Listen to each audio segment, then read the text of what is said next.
Buenos días y bienvenidos a las entrevistas en Religión Digital. Hoy nos acompaña Ildefonso Camacho, profesor de Doctrina Social de la Iglesia y Moral Social, aparte de otras muchas cosas que él mismo comentará. Muy buenos días. Claro, buenos días. Y fraile jesuita, padre jesuita. Padre jesuita. Padre jesuita. Que eso conviene decirlo. Don Ildefonso viene por aquí pues para hablar de educación, que es una de las pasiones. Que es tu campo, y para hablar un poquito de lo divino y de lo humano. En los últimos tiempos ha surgido la noticia que se hará realidad, esperemos dentro de muy poco, que es la creación de una gran universidad jesuita en Andalucía, que de momento no sé si ya está todo terminado o solo está el germen de la fundación, o estamos en un espacio, creo que se llama Fundación Loyola. Fundación Loyola Andalucía. Es decir, la Compañía de Jesús ha creado la Fundación Universidad Loyola Andalucía, exactamente, con el objetivo de poner en marcha una universidad que será la Universidad Loyola Andalucía. Esa es la... y un poco utilizando como germen pues lo que es la Facultad de la Compañía en Córdoba, la Facultad de Ciencias Económicas y Empresariales, ETEA, que tiene ya pues casi 50 años de vida, desde el año 64.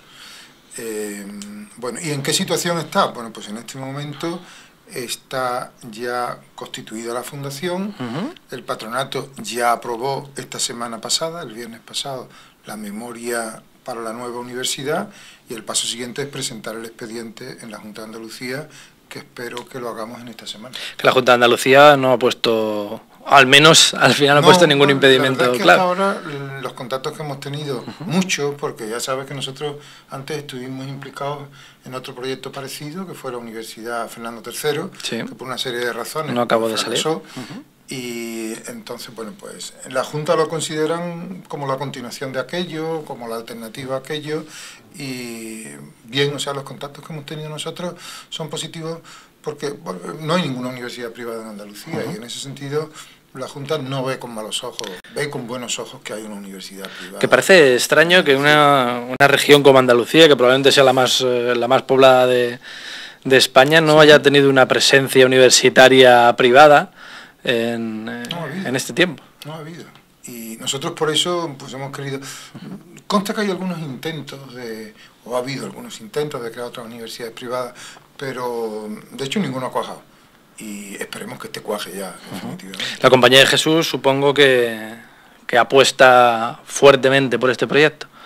Claro, la Compañía de Jesús es quien lo ha impulsado, porque la Fundación Universidad Loyola Andalucía es una fundación de la Compañía de Jesús. ¿Para cuándo? ¿Siendo optimistas? Pues eso depende ya de la Junta. O sea, nosotros creemos, una vez que presentemos el expediente, ahora hay que pasar todo el trámite administrativo, político, hasta que se dé la ley de reconocimiento de la universidad, que nosotros queremos que sea antes de que concluya la legislatura. No, las elecciones autonómicas también las hay en Andalucía. Pero hasta ahora han coincidido, vamos, en estas últimas convocatorias han coincidido con las generales. Sí. Entonces, bueno, entonces quedan un par de años y sí, depende cómo se dé el escenario político nacional. Claro, depende cómo se dé. Nosotros queremos aprovechar este tiempo, ¿no? Y luego, una vez que esté la ley de reconocimiento, pues ya sí que es una cosa mucho más rápida, ¿no? Ya puede ser, o sea, nosotros quisiéramos empezar, ojalá pudiéramos 2012, 2013, y si no, 2013.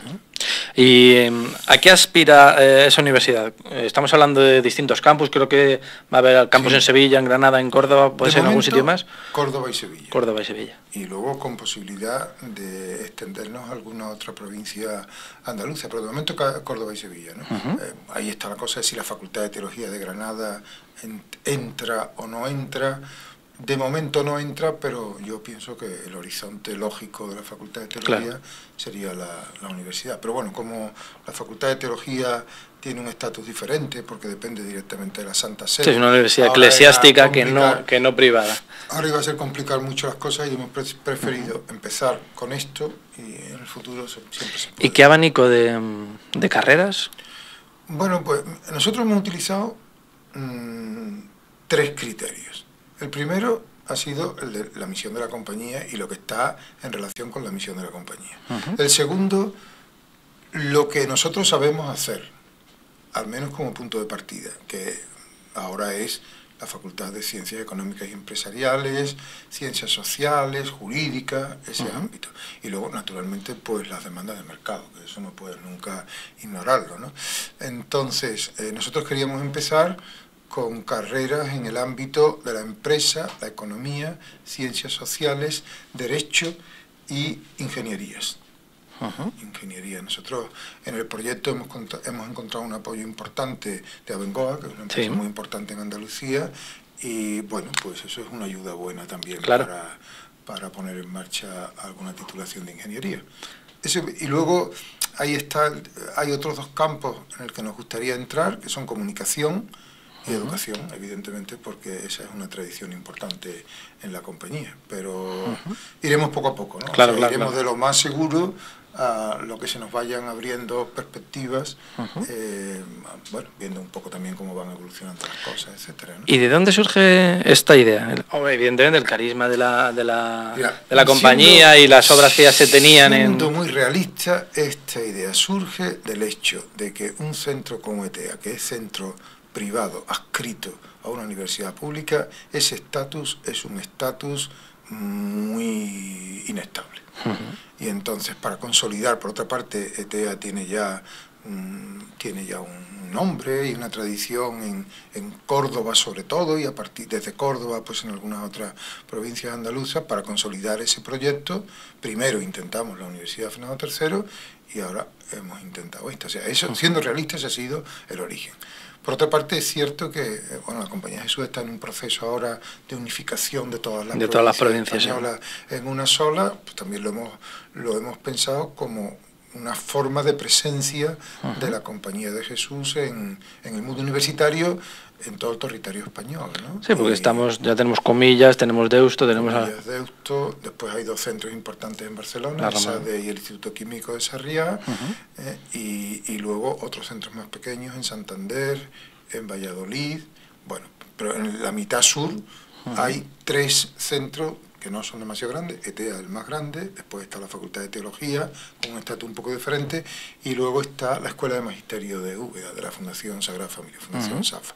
Entonces sería consolidar todo eso y establecer también, sobre la base de que en Andalucía no hay ninguna universidad privada, pues bueno, aprovechar esa oportunidad y establecernos ahí. Pero ha sido también en el marco de la presencia ya de toda la compañía en el territorio español, en el mundo universitario. ¿Cómo se ve o cómo ves tú la compañía hoy? ¿Cómo la veo yo? Pues vamos a ver, yo creo que está en un momento de readaptación en el contexto de una disminución del número de jesuitas, pero una ampliación considerable de la red de colaboradores laicos, que ya no son solamente diríamos, empleados contratados en nuestras instituciones, sino personas que asumen el carisma y la identidad propia de la compañía. Cuando nosotros consultamos a Roma, al Padre General, cómo vería él la posibilidad de convertir ETEA en una universidad, en la condición que puso es que fuera que no tenía inconveniente, con tal de que fuera una institución donde tuvieran un peso muy importante laicos comprometidos con la identidad de la compañía. Y por tanto que la fundación fuera una fundación que estuviera constituida por gente laica, y bueno, y así lo hemos hecho. ¿Es el futuro de las congregaciones religiosas? Son dos preguntas en una. El de unirse, coaligarse con laicos comprometidos con el carisma, y la segunda pregunta en torno a esto, ¿es por convencimiento o por falta de vocaciones, o una mezcla? Por convencimiento es.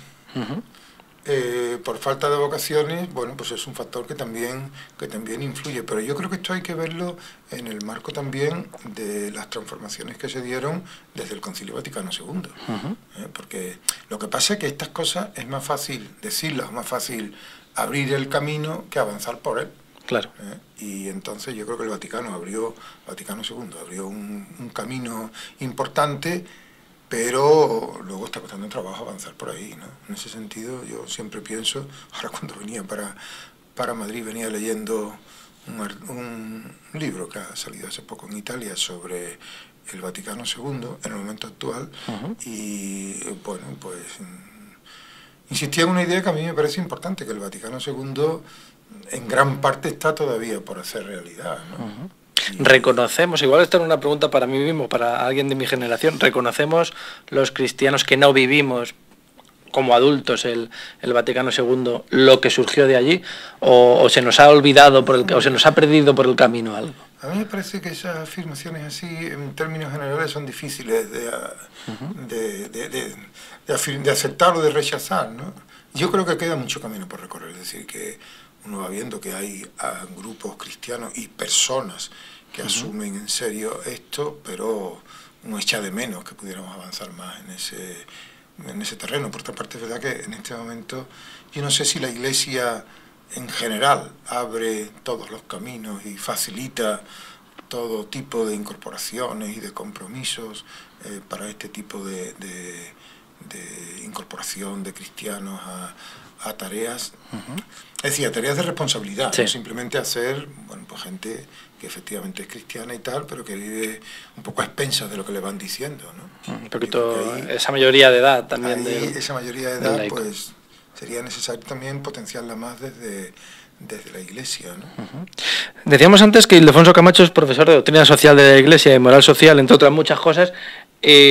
También, no sé si todavía, creo que sí, responsable de la Facultad de Teología, rector de la Facultad de Teología de Granada, una facultad con mucha historia y con un presente interesante. Cuéntanos un poco cómo está la facultad. Estoy en el tercer trienio, yo creo que será el último ya, en el tercer trienio de rector. Yo siempre digo que yo soy fundamentalmente profesor de Doctrina Social de la Iglesia y de moral social, política y económica, y luego otra serie de cosas que le van a uno cayendo a lo largo de la vida, que son cosas transitorias, como lo de ser rector de la Facultad de Teología. Pero bueno, en estos 7 años que llevo, yo creo que para mí lo más importante de la Facultad de Teología es caer en la cuenta de que el contexto la invita a orientarse de una manera distinta a lo que ha venido siendo desde sus orígenes, que fue pues, después de la guerra, como tal facultad, después de la guerra civil española, ¿no?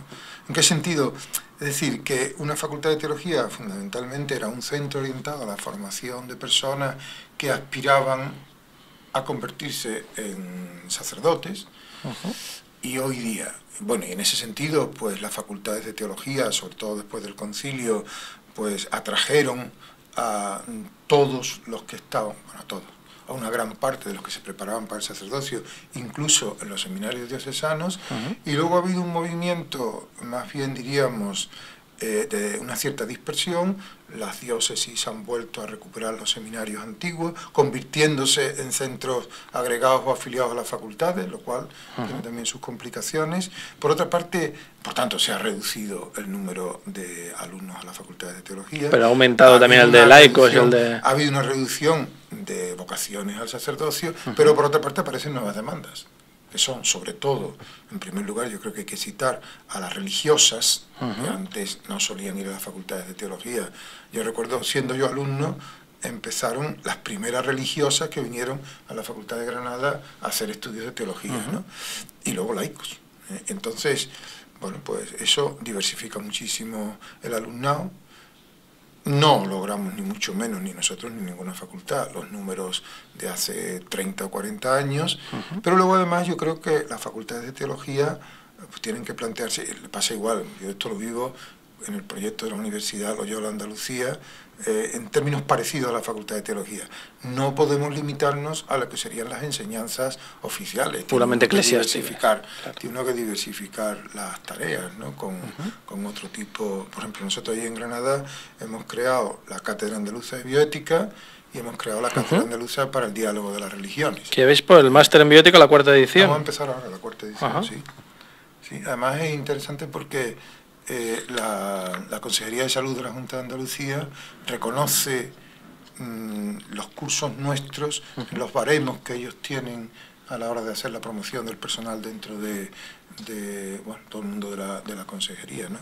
Y eso no nos pone ninguna condición. Pues es interesante con toda la que se ha montado en Andalucía, con la ley de testamento vital. A veces me han dicho que claro que nos ponen condiciones, a nosotros no nos ha puesto ninguna condición la consejería.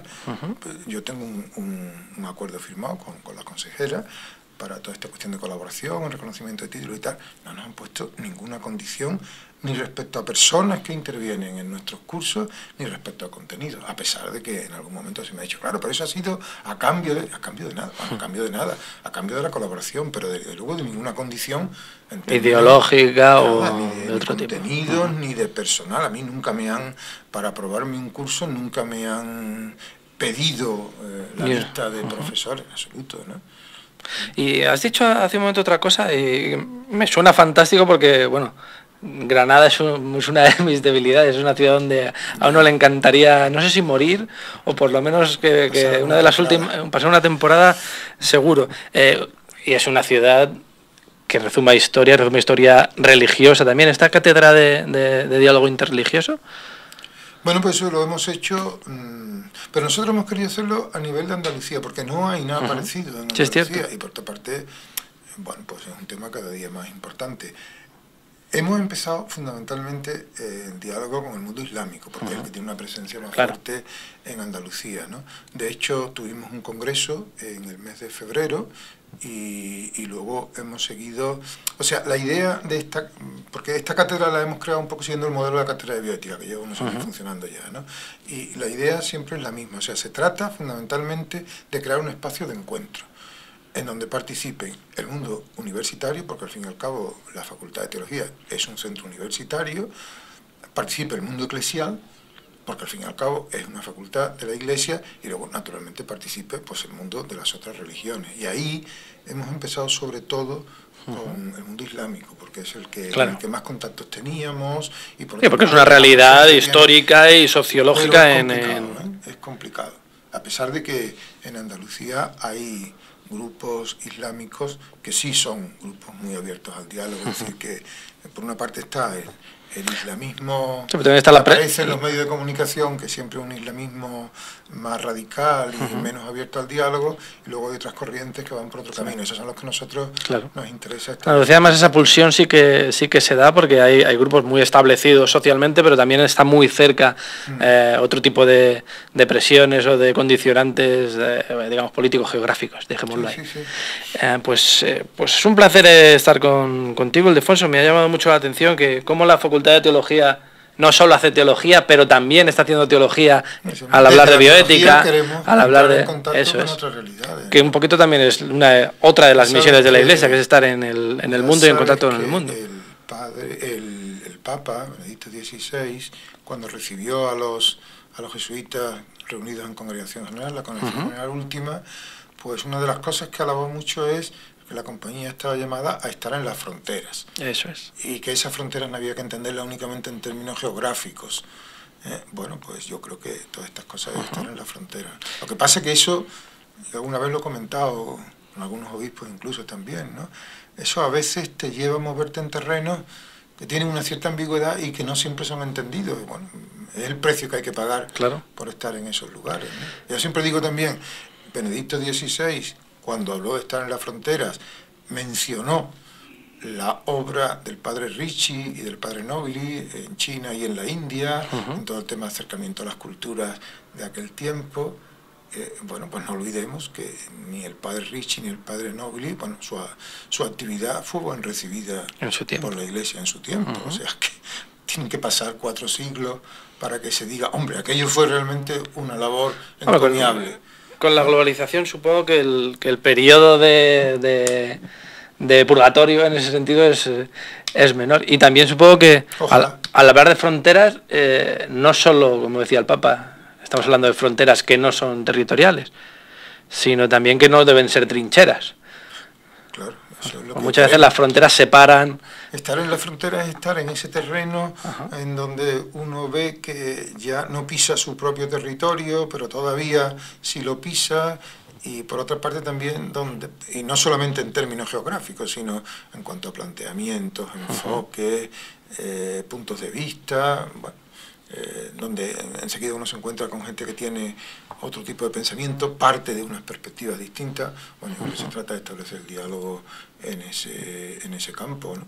Y en ese sentido, pues por eso el tema de bioética nos pareció importante, pero yo comprendo que tiene sus dificultades, y el tema de diálogo interreligioso pues también tiene sus dificultades, ¿no?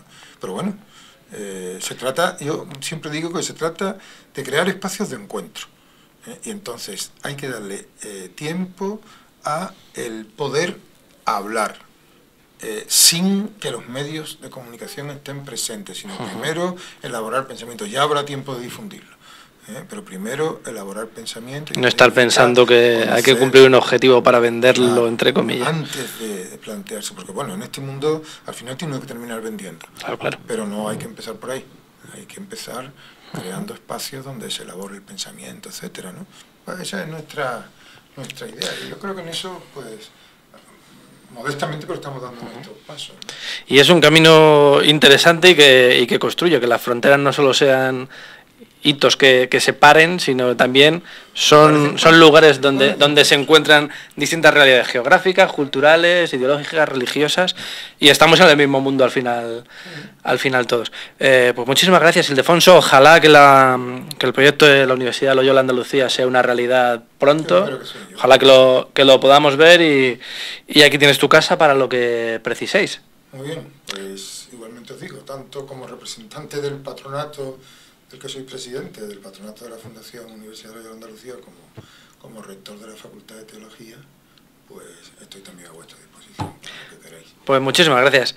Y a ustedes pues les esperamos en nuevas ediciones de las entrevistas en Religión Digital. Muy buenos días.